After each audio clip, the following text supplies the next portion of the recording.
honored to welcome you all to the inauguration of the Halaur River Multipurpose Project Stage 2 here in Barangay Calaga, Calino, Iloilo.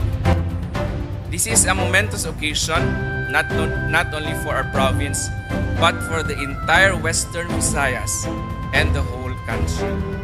And today, we are privileged to have no less than His Excellency President Ferdinand Bongbong Marcos Jr. Palakpakan natin ng ating mahal na Pangulo. At Mr. President, salamat. Thank you very much for your full support of this project and seeing to it that we achieve its full realization. Maraming salamat, mahal na Pangulo. I also would like to take this opportunity to thank you, Mr. President, for always prioritizing Iloilo. And we look forward to your support in the continued implementation of our other developmental projects like our Iloilo-Capiz-Aklan Bypass Way and the eventual construction of our Panay-Guimaras-Negros Bridge.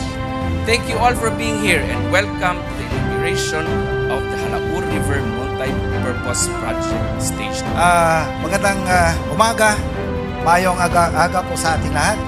Lalong-lalo na po sa ating hardworking at pinakamamahal na Pangulo, President Ferdinand Marcos Jr. Ngayon ay nandito po tayo mismo, malapit sa paanan ng high dam ng Halaur River Multipurpose Project Stage 2 or JRMP2.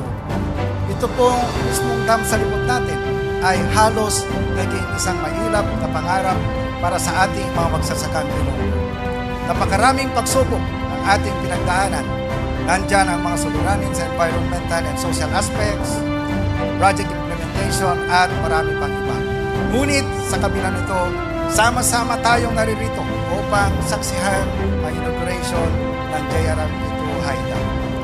Ang JRMP2 ang tinuturing na pinakamalaking proyektong pag-irigasyon ng NIA sa Visayas.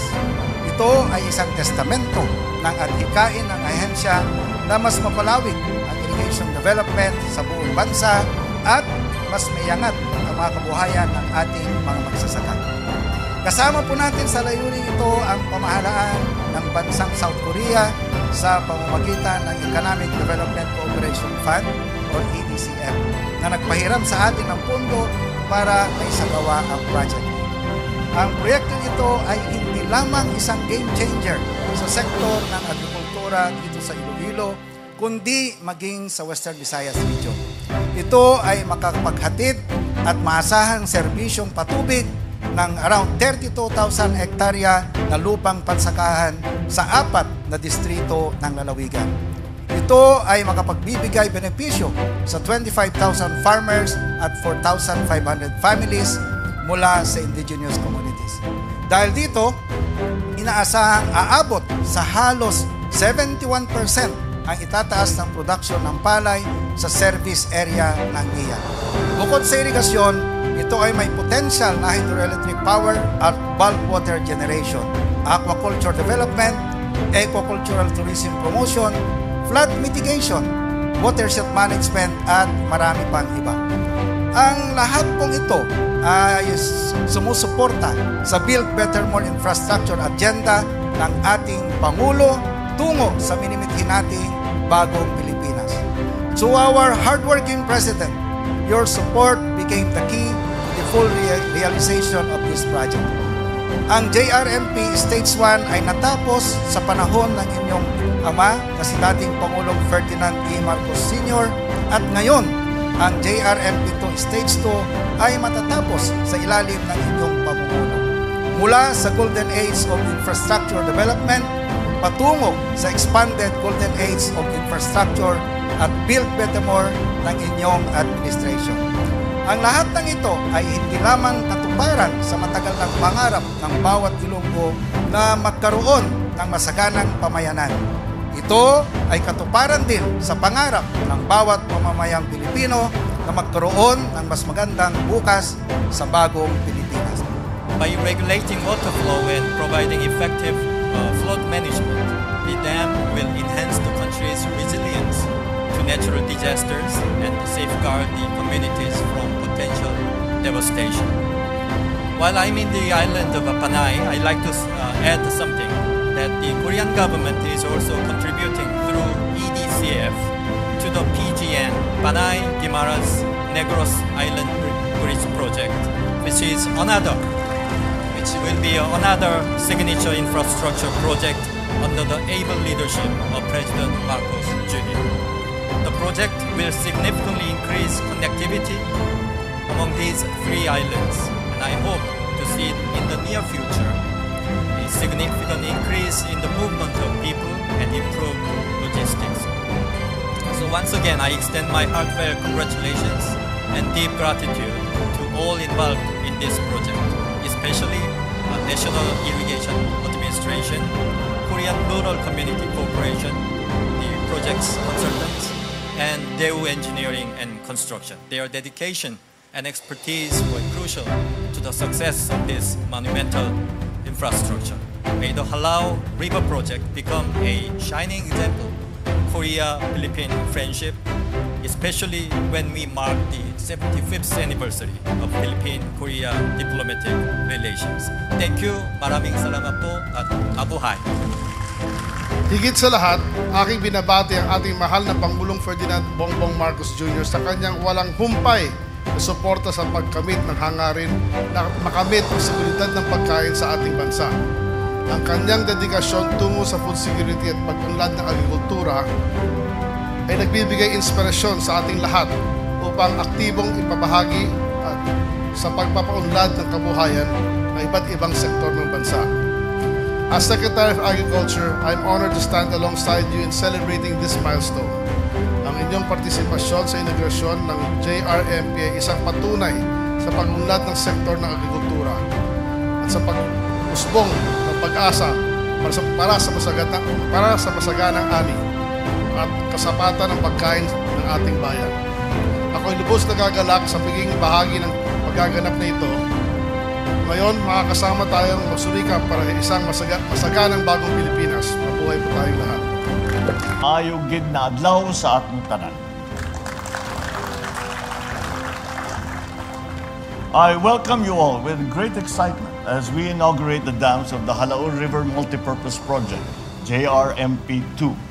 It is indeed another exciting day for us, since this will be by far the largest water reservoir project of the National Irrigation Administration outside of Luzon.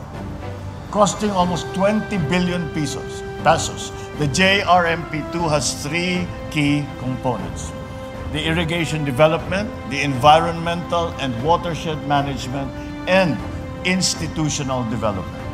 With the inauguration today and the further completion of the construction of 3 dams and line canals spanning more than 80 kilometers, we anticipate that more than 30,000 hectares of service area and around 25,000 farmers will benefit from this uninterrupted supply of irrigation water.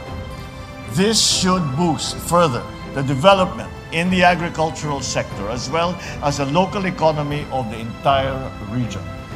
In fact, it is estimated to help increase annual rice production in Region 6 by 160,000 metric tons, which is almost 20% of the region's annual rice requirement. On top of its use for irrigation, a portion of the water from the High Dams Reservoir, or around 86 million liters per day, will be utilized to supply the commercial and industrial bulk water requirements of Iloilo City and its neighboring municipalities. We also look forward to the 6.6 megawatts of hydroelectric power that it will generate to supplement the power supply on Panay Island. Additionally, it is also proposed to develop inland fishery, floating solar energy systems, and eco-cultural tourism in the near future. With all these, the JRMP2 truly deserves its label Katuwang sa Kauswagan, or Partner in Progress. Let this project serve as a benchmark and an inspiration for all endeavors of this scale and of this magnitude. It's only the beginning of what we have in store for the development of our water resources. In the past, we only built irrigation dams for the single purpose of watering our agricultural production areas. Then, we made flood control projects to stop flooding and invested billions more for bulk water. In Bagong Pilipinas, we are strategically harnessing our finite resources, especially water. We are also wisely investing our limited funds in projects that will bring optimal development for the most number of beneficiaries in the most efficient manner.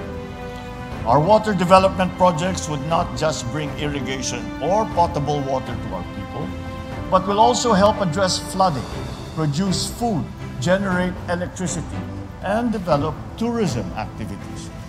The JRMP2 will definitely bring many benefits to the people of Iloilo in the coming years. For this, my utmost gratitude goes to the government of South Korea, which has generously partnered with us in this and many other very grand projects that we are undertaking in the Philippines. Yes, absolutely. Indeed, this venture is not only a symbol of our strong friendship and our long-standing ties, but also our reminder of a shared desire for growth and for development. I also recognize the men and women of NIA, and especially to the skilled brains and hands that labored relentlessly to turn our plans into reality. The Senate President reminded me that he has been working at this for 13 years. And I think it is entirely too long that the phase 1 that was completed in my father's time, that the phase 2 should be completed in my time. We should not have waited that long. So I think we need to accelerate the process a little bit. While the work to build this project is almost done, our service to the people never ends. I urge everyone who will be tasked with the operations and further developments of this project to maintain our sense of purpose, our integrity, and dedication with you always. From the groundbreaking to the completion and down to the daily management, we must always uphold excellence and wisdom with compassion. And so, let us continue with a steadfast commitment to the well-being of our stakeholders and even the state of our future in mind. Hindi ko rin maaaring kalimutan ang mga magsasaka na araw-araw ay nagsisikap upang magbigay ng pagkain sa buong sambayanan. Hindi kami titigil sa pagpapatupad ng mga proyekto at programa na tutugon sa inyong mga pangangailangan at mapagaan sa inyong buhay. Mananatiling kasangga ninyo ako at ang buong administrasyong ito sa pagtupad ng inyong mga pangarap.